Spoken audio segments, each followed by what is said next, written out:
acclamer, c'est comme si c'était... Et pendant leur cantique, dans leur danse, et Dieu s'en est déjà retiré. Et à cause de cela, ils vont entrer en captivité. Ils chantent pour Dieu, mais leur vie est liée. Ils font du plaisir aux autres, mais eux-mêmes sont toujours enfermés. Parce qu'ils sont sans intelligence. Alléluia. Amen. Amen. J'aimerais que tu arrives à reconnaître parce que tu adores aussi. Peut-être tu chantes.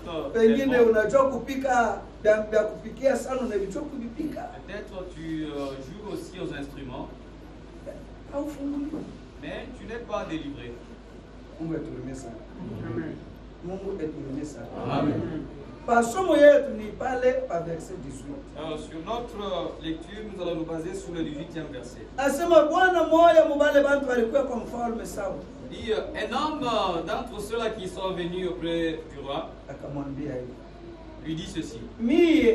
Moi, je connais un homme qui joue comme il se doit là. Un jeune homme, fils d'Isaïe, le Béthélémite. En ce qui concerne la harpe et les chants, il en connaît tellement. Et ce que nous reconnaissons dans sa vie, il y a une puissance. C'est quelqu'un qui est courageux. Même à la guerre, il est vraiment fort. Ensuite, il est vraiment intelligent, même à travers ses paroles. Et c'est quelqu'un du bon. Et ce que je vois dans cet homme, et Dieu ou l'Éternel est avec lui. Alléluia. Amen.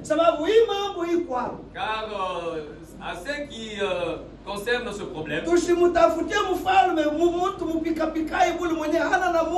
cherchons pas au roi quelqu'un qui joue à la harpe mais qui n'a pas Dieu. Ce que nous cherchons, celui-là qui va adorer son Dieu, qui va louer son Dieu et qui a Dieu en lui. Lorsque Dieu descendra dans celui-là qui chante, et la puissance de Dieu qui est dans cet homme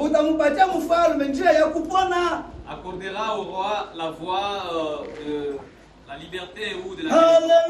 Alléluia. Amen. Amen. Vous savez bien, enfants de Dieu,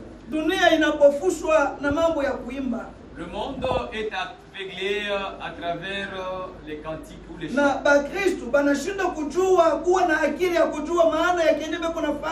Les chrétiens n'arrivent plus à reconnaître leur raison d'être.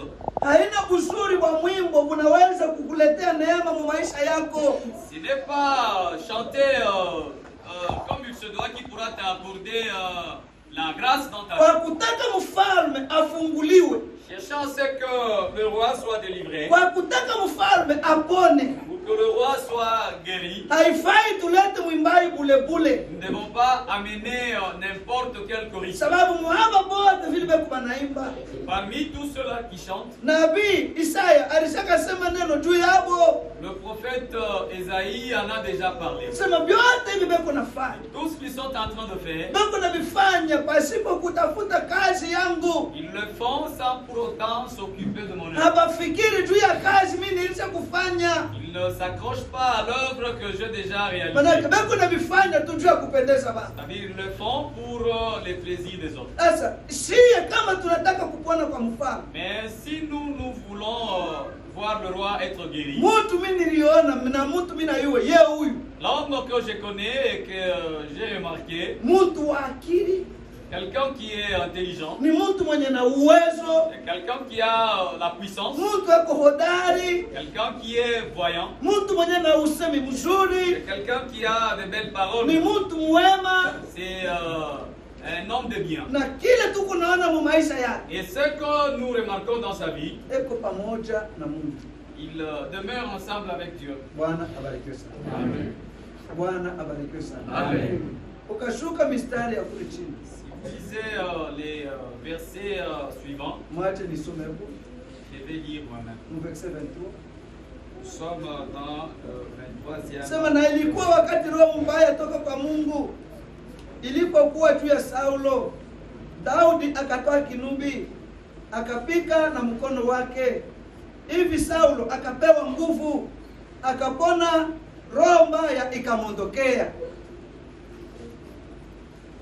Kama ni mwingine angepikaka kinubi, si c'était quelqu'un d'autre qui pouvait jouer là, ule sababu anajua kuimba, parce qu'il sait bien chanter. Haina mitamko ya mwimbo iliponesha mfalme. Ce ne sont pas les belles paroles du chant qui ont guéri le Kitu roi. kiliponesha mfalme, Ce qui a accordé au roi ni uwezo wa Mungu ulikuwa na Daudi. C'est la puissance de Dieu qui s'est retrouvée en David. Uwezo wa roho ya Mungu ulikuwa ndani ya mwimbo wa Daudi. La puissance de l'Esprit de Dieu qui résidait dans le chant de David. Uwezo wa Roho Mtakatifu unaingia mkinubi cha Daudi. La puissance du Saint-Esprit entra dans l'instrument de David. Sasa kile Daudi anaanza kufanya, Maintenant, ce que David faisait kinapaswa kufurahisha, devait vraiment réjouir, kinapaswa kupendeza, devrait vraiment être agréable, kinapaswa kukokota akili ya bantu, devrait vraiment attirer l'intelligence humaine. sababu Mungu eko pamoja naye. Parce que Dieu est avec lui. Mungu etusaidie sana. Unaona hivi tuko pa dunia. Ouais, comme nous sommes sur la terre, Sitakuficha. je ne peux pas vous mentir. Mpaka mwimbo moya moya ile wewe unaimba. Le même cantique que vous chantez, Mtu mwingine ataimba na sifa ya Mungu inaingia mu maroho ya watu. quelqu'un d'autre peut le chanter. Vous allez voir que la gloire de Dieu peut entrer dans Mais la wewe vie. ukaimba au bantu bako na biona tu saa ni michezo saa ni nini habingie ku maroho. Lorsque toi tu peux le chanter, c'est sans succès. Habiguse ku mioyo ya basi. Ça ne touche même pas le cœur des gens. Sababu uko nafanya bintu pasipokuwa na Mungu. Parce que tu fais les choses tout en laissant Dieu. Unaweza hata unashuka chini unalialia bantu wako nakuangalia tu hivi. Tu peux pleurer et que les gens te voient. Habaoni kitu. Et ils ne remarquent rien. Daudi aliachana nabo panini. David était différent Daudi de hakuwa imbaka tu sababu ni furaha ya kuimba. David ne chantait pas pour le plaisir. Mkuimba kwa Daudi, Dans les cantiques de David, alikuwa anatazamaka uwezo wa Mungu. il observait la gloire de Dieu. Alikuwa La puissance de anaangaliaka kazi Mungu anafanya mu maisha Dieu. yake. Il observait ce que Dieu a réalisé dans sa vie. Kazi Mungu ako nafanya pa hii dunia. Ce que Dieu accomplit dans ce monde. Kufuatana na yeye, Selon David, Mungu ndio uwezo. Dieu c'est la puissance. Mungu ndio uzima. Dieu c'est la vie. Mungu ndio shina ya wimbo wake. Dieu est la source de ces cantiques. Haleluya. Amen. Kama naimba, S'il peut chanter, Mungu ako nasikia Daudi vile kuna mtapa. Dieu entend comment est-ce que David l'adore. Sababu mutabia yake, Et dans son habitude, kile kilikuwa kinatenda kazi ni Mungu. et ce qui agissait, c'est Dieu. Sababu ndani ya Daudi Car en David, kulikuwa roho ya Mungu. il y avait l'Esprit de Dieu. Bwana etusaidie sana. Amen. Bwana etusaidie sana. Amen. Kama tunaabudu Mungu, Si nous adorons Dieu, ushabudu Mungu sawa vile bantu wote wanaabudu. il n'adore pas comme tout le monde. Mkristo wa kweli, Véritable chrétien, kitu cha kwanza anaanzaka nayo la première des choses à savoir, ni vile anamwona Mungu na maisha yake. c'est la façon dont il voit Dieu dans sa vie. Haleluya. Amen. Haleluya. Amen. Unaabudu kwa Mungu. Tu adores Dieu, Mais kuroho hakuna kile unaonaka mapatano yako. mais dans ton cœur, tu ne ressens pas la communion avec Dieu. Unaimbiaka Mungu. Tu chantes pour Dieu. Kama unaimba hakuna kile kinaambatana na mwimbo wako mu maisha yako. Lorsque tu chantes, il n'y a rien qui s'allie ou qui communie à Dieu. Kile hata Mungu kama anaangalia anasema Kenya iko na nimbile vile sababu ananiona waifi. Il n'y a rien qui peut te pousser à contempler la grandeur de Dieu. Zaidi ya pale. Au-delà, Tabia.